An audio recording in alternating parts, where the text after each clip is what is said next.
Noodling around there, there's a medley of Cindy Walker's song called You Don't Know Me, and a standard called I'm going to sit right down and write myself a letter, followed by an even older standard, All of Me. Kind of fumbled my way back into the first one to end it rather ungraciously. I have to do another take on my closing remarks for my high school class. I reviewed the one that is up on my website now, and it was excruciating. I was I was amused when I got the newsletter about the reunion, and Roger C. Young referred to childhood memories of the Rocks baseball team and their star, Orlando Cepeda. And it reminded me of a real fond memory of the time when we were turning from children into teenagers, practicing how to flirt and, going through that transition time. And there was a ball player named John Orsino, and he got his picture in a full spread story about spring training the year after his rookie season at the Rocks. He had a long career in the minor leagues. I think in 12 or 13 years he played ball, or maybe even longer. He never spent more than a third or a fourth of a season, I think, in the bigs. He was called up a few times. I think he was that character in Bull Durham, that Johnny Orsino was a real life Bull Durham character. Crash, the catcher.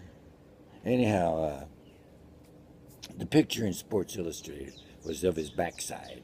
And he had his full tools of ignorance on. He'd thrown off the mask, his hat was out backwards, and he was facing down Ted Kluszewski, who came charging in from third base on a play. And they remarked about how this big tough kid from the nicknamed Iron Ore. He was from New Jersey, but the scribes called him Iron Ore because, as you know, we got close proximity to a town called Ironton. And at the time of his first season, he was a local favorite. And me and Kenny Scholl and some of the boys would go out and watch the ball games. They gave us free tickets called the Knothole game from Metzroth's. It was the Knothole gang. You got free tickets to go to the games. We were trying to flirt with this waitress at the dairy bar down by St. Augustine's school. And we were trying to, act like the bigger guys and say cute things to her. She had a good sense of humor. She was putting up with us, but she dropped a bomb on us when she went out on a date with Iron Orsino. And she told us that he had written and recorded a song, that he was a singer, And I attempted to write that little narrative into a folk song about Johnny Iron Ore and Adorable Dora. I don't remember the waitress's name. I just remember that me and Terry Tessari and Sholey and some of the teenagers, preteens, would be sitting at the dairy bar trying to be cool. And had our pink and black plaid shirts rolled up, Madras shirts, white buck shoes. I was just overwhelmed with memories of St. Cloud as Roger was describing all the things that have changed in the physical environment, how the Dairy Queens moved and such as that. But the Beaver Islands haven't changed that much, And that's where I spent most of my time, down there on the Beaver Islands, that I remember. Went down to winter and summer. Roger Young and I rode ice all the way from across from Landy's packing plant. We got on a big chunk of ice and we floated all the way down past Sportsman's Island to where all the ice was jammed up. And the sheriff was on bluff by Sportsman's Island calling us with a bullhorn. So we ran across that floe of ice and it was written up in the St. Cloud Times. I think it was on the front page, if I ain't mistaken, about these two teenage boys who abandoned their chili raft. And in a scene similar to Simon Legree, they fled across a dangerous ice floe. There's a plane going over now, as you can hear. I had to do this. Say final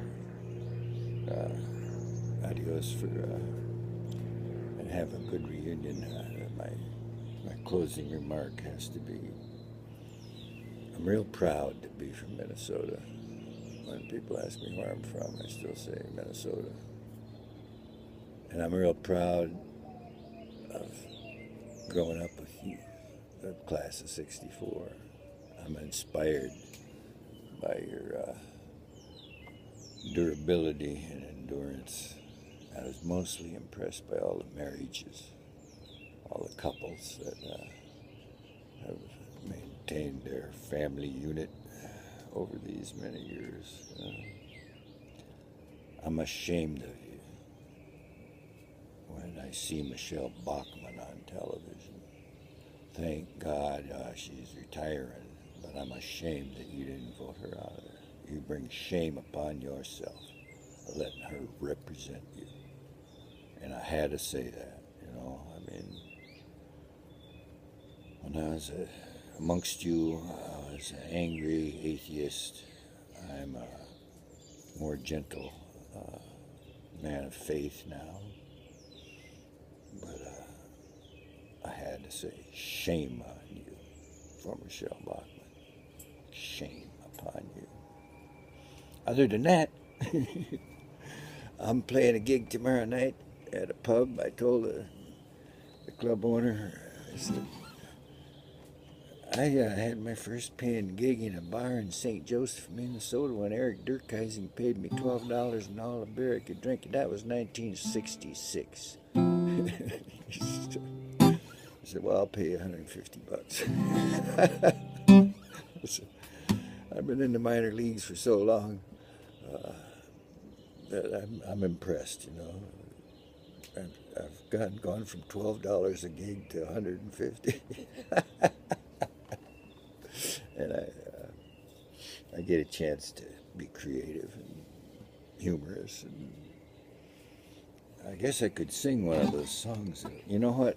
I'm going to sing a song. I learned this in 6th grade. I bought the sheet music, and I played it on my trumpet, and I wanted to play it for Patty Reekin, who I was in love with, and I still am in love with you, Patty.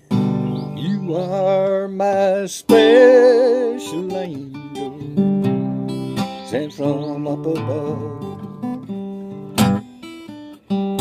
The Lord smiled down on me, sent an angel to love. You are my special angel, straight from paradise. How do I know that you're an angel? Heaven is in your eyes. A smile from your lips brings the summer sunshine. A tear in your eye will bring the rain. I feel your touch, your warm embrace, and I'm in heaven again. You are my special angel through eternity. I have my special angel, you watch over me. I'll have my special